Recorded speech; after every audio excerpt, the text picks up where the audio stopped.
श्री राम जय राम जय जय राम।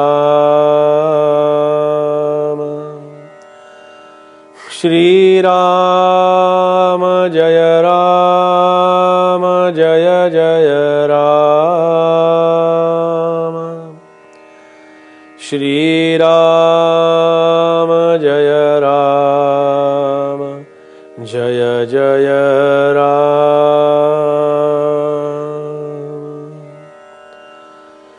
देहादिक प्रपंच हा चिंतियेला,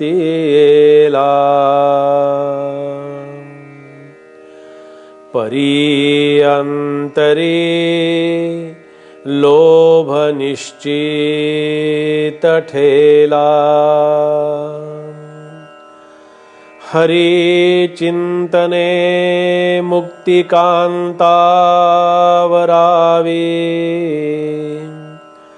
सदा संगती सज्जनाची धरावी।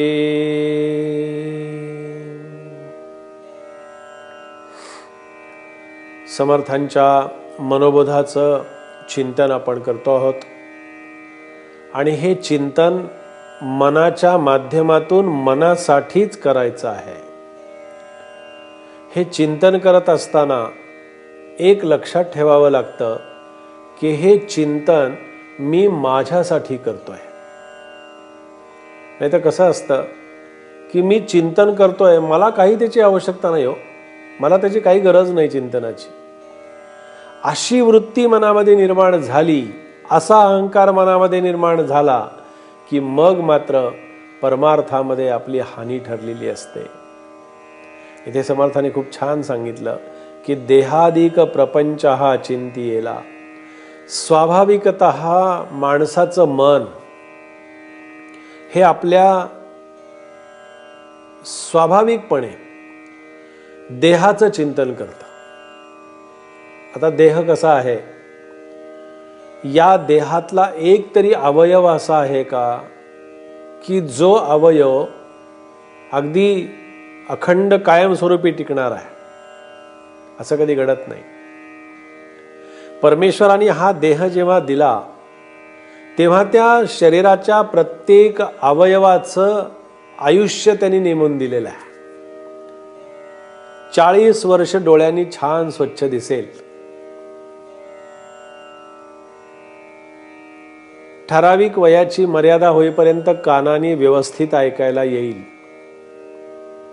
हे सगळं त्यांनी ठरवून दिलेलं असतं, हे सगळं ठरलेलं असतं। 40 वर्षानंतर पुन्हा डोळ्याला चष्मा येतो का? डोळ्याची शक्ती कमी झालेली असते। कालांतरानं कानानं ऐकायला कमी येतं, कानाची शक्ती कमी झालेली असते।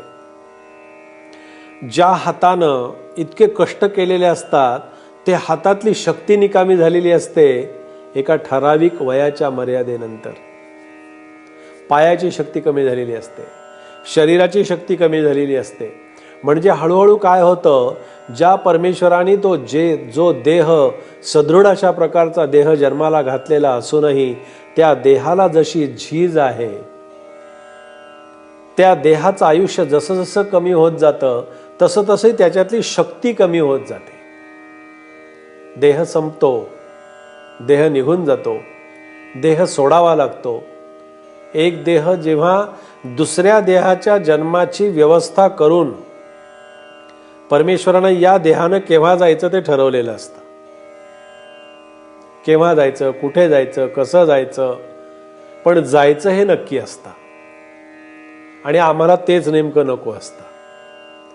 आम्ही सगळ्यात घाबरतो ते सगळे जण मृत्यूला घाबरतो आणि तेच बरोबर संतांनी ओळखलं आणि समर्थ म्हणाले, मरणाचे स्मरण असावे। आणि काय करावं, नुसतं स्मरण करत बसू नये, मरणाचे स्मरण असावे आणि हरिभक्तीस सादर व्हावे।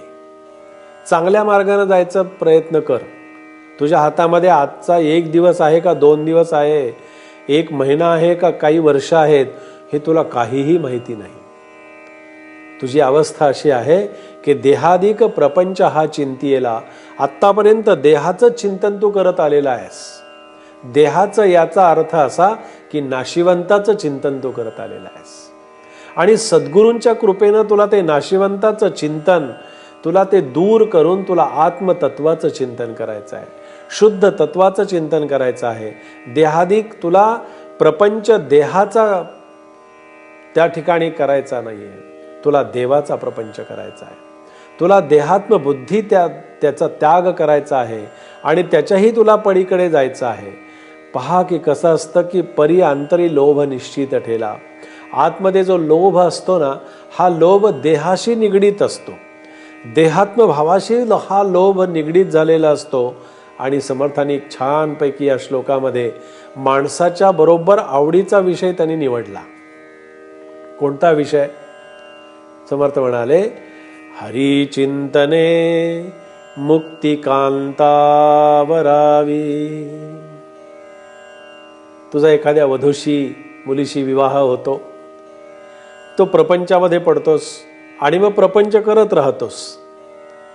तुला विवाहाची इच्छा असते, विवाह करायचा असतो तुला, पण तो विवाह जर तुला करायचाच असेल तर समर्थ मनाला उपदेश करतात की बा मना, तुला जर खरंच प्रपंचामध्ये पडायचं असेल, तुला जर खरंच विवाहाची इतकी गोडी तुझ्या मनामध्ये निर्माण झालेली असेल, इतकं तुझ्या त्या मनामध्ये विवाहाबद्दल प्रेम मनामध्ये जर निर्माण झालं असेल, तर हे मना, तुला जर विवाहच करायचा असेल, विवाह बंधनामध्ये तुला जर पडायचा असेल, तर तो मुक्तिकांतेशी लग्न कर.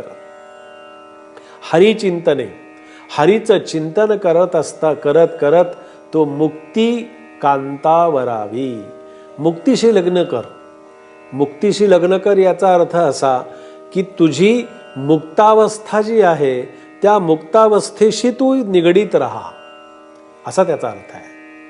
मुक्तिकांतावरावी याचा अर्थ असा की प्रत्यक्ष लग्न सोहळा म्हणजे लग्न सोहळ्यासारखा विषय येथे नाही, तर मुक्तिकांतावरावी याचा अर्थ असा की तो जो मुक्तीचा आनंद आहे, तो जो मोक्षाचा आनंद आहे, त्या मुक्तीच्या आनंदामध्ये तो राहा.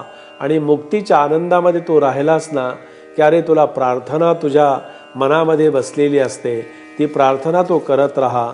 आणि विचार एक कर, विचार तुझ्या मनाला तो विचार कर. बाबा महाराजांनी सांगितलं, विचारावे मना मी कोण कोणाचा.